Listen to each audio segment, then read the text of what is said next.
If there's one thing which has led to human civilization and given it its oldest profession, it's sex.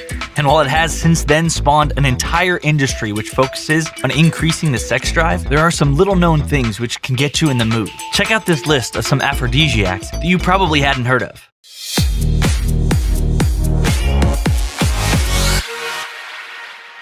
Number 13, prairie oysters.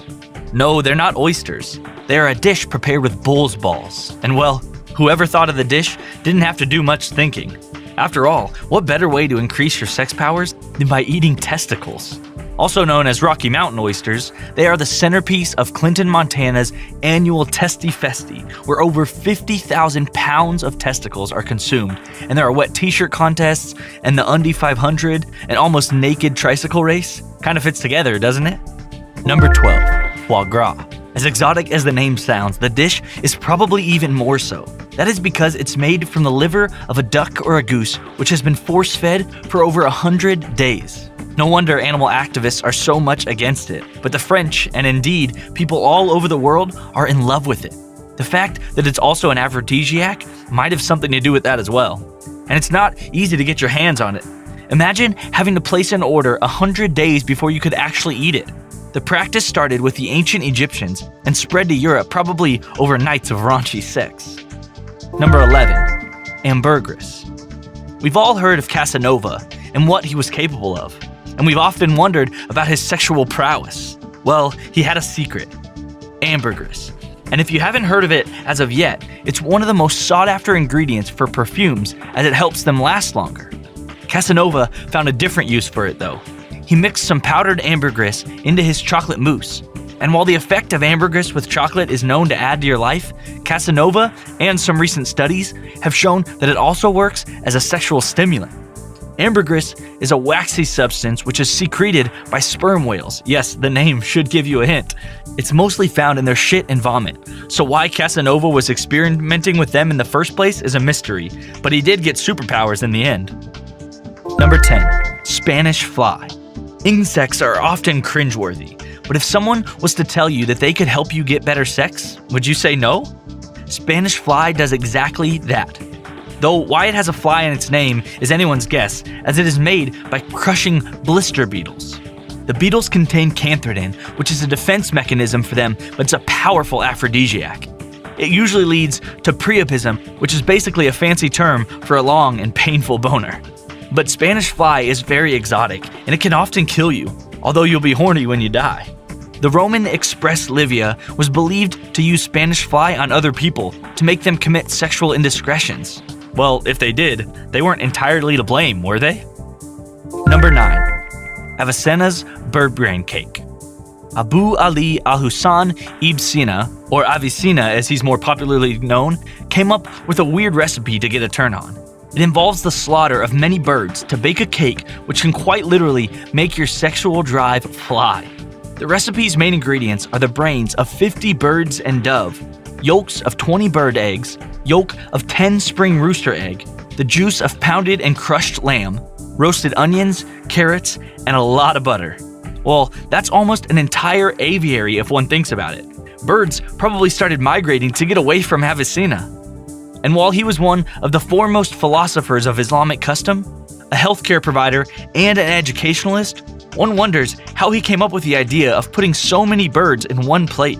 But apparently it worked, because Maimonides, the Jew thinker, was inspired by Avicenna to make his own version of a kinky pastry. Number 8, pumpkin pie. You know how they say the way to a man's heart is through his stomach? Turns out, so is the way to his pants. Recent research has found that the smell of a pumpkin pie drives men wild with sexual desires. And when combined with the smell of lavender, it increased the blood flow in the penis by about 40%. Yes, 40%. Pumpkins are very rich in zinc and lead to an increase in testosterone, which in turn leads to an increased sex drive. So, well, if this is Thanksgiving, you're serving up some pumpkin pie, be sure to pack a few condoms in as well. Number 7, borax rectal injections. Borax is a mineral compound which is used in detergents, antifungal medicines, and ceramics. But apparently, it has another use as well. It can heighten the sex drive, but not so much when it's eaten. It's only when it's shot up your ass, quite literally. that it powers your sexual organs. Dr. Joseph Bates, in his Journal of Materia Medica in 1967, stated that when a solution of borax is injected into the rectum, it increases its aphrodisiac properties. Not the rectums, the boraxes. Dr. Bates also listed Indian hemp oil, oil of turpentine, phosphorus, musk, castor, and opium as other aphrodisiacs. So much experimentation with weird things makes us wonder if he was the inspiration behind Hitchcock's Bates. Number 6. Celery. The next time you're on a diet, be sure to include celery in your food, because not only is it a low-calorie food, but it can help you burn more calories as well by having more sex. That's right. Celery has been used as an aphrodisiac since ancient times, and it was also used as a medicine to cure impotence. Celery stimulates the pituitary glands, which in turn releases the sex hormones, and in fact, it's been mentioned in ancient texts as a food not meant for bachelors. That should give you a hint, right? Celery is packed full of good nutrients like antioxidants, manganese, folate, and potassium, which makes it a very popular food. Oh, and the fact that it looks like a phallic symbol is just an extra add-on. Number 5. Deer penis. Another obvious choice for an aphrodisiac, right? Well, the Chinese certainly seem to think so. If you look into traditional Chinese medicine, you will find that deer penis is a much more common ingredient than you would have thought. And one of the best uses of deer penis is to grind it up into a powder, sprinkle it into your wine, and get ready for some serious sexual boost. Getting your hands around a deer penis may not be easy, they might kick you after all. But if you do manage to get some, be sure to be around your own species when you consume it, or animal activists will have some serious complaints against you. Number 4. Yohim. This rare mixture is derived from the bark of an evergreen tree native to Gabon, Cameroon, and Congo. It has been found that the active ingredient in it is yohim, which is responsible for increasing the blood flow to sexual organs in both males and females. And although clinical trials have not been conducted, a lot of people have been using it to treat a range of diseases like leprosy and erectile dysfunction. So if you feel yourself not performing as well as you might want, do make a trip to Gabon and be on the lookout for that evergreen tree. It may very well give you the morning wood.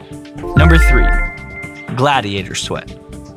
Well, while sweat might be a turnoff in most cases, it turns out that gladiators were an exception. The sweat of gladiators were worth quite a lot in the days of the Romans, and considering the fact that they were the center of the fantasies of many women, it really is not that hard to guess. Early Romans had a device to collect the sweat, and when gladiators' sweat was collected, it was stored in a bottle and sold for quite a hefty sum. While there are no known reasons for it, it did seem to work. A lot. So maybe the next time you run into Russell Crowe, ask for his sweat instead of an autograph. Number 2. Peruvian alcohol. In the Peruvian forests, beer is a much favored drink to counter the extreme heat. But there are some other local drinks as well, which kind of defeat the purpose of dealing with the heat, as they tend to generate more heat. That's right, there are a few local Peruvian drinks which act like aphrodisiacs and steam things up.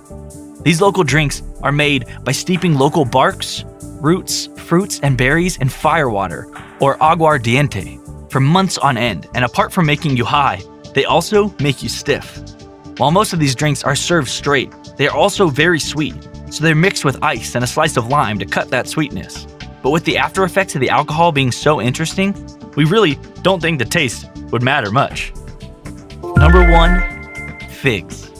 We have all heard of the original sin, but did you know that many people think that it wasn't an apple that was to blame, but a fig?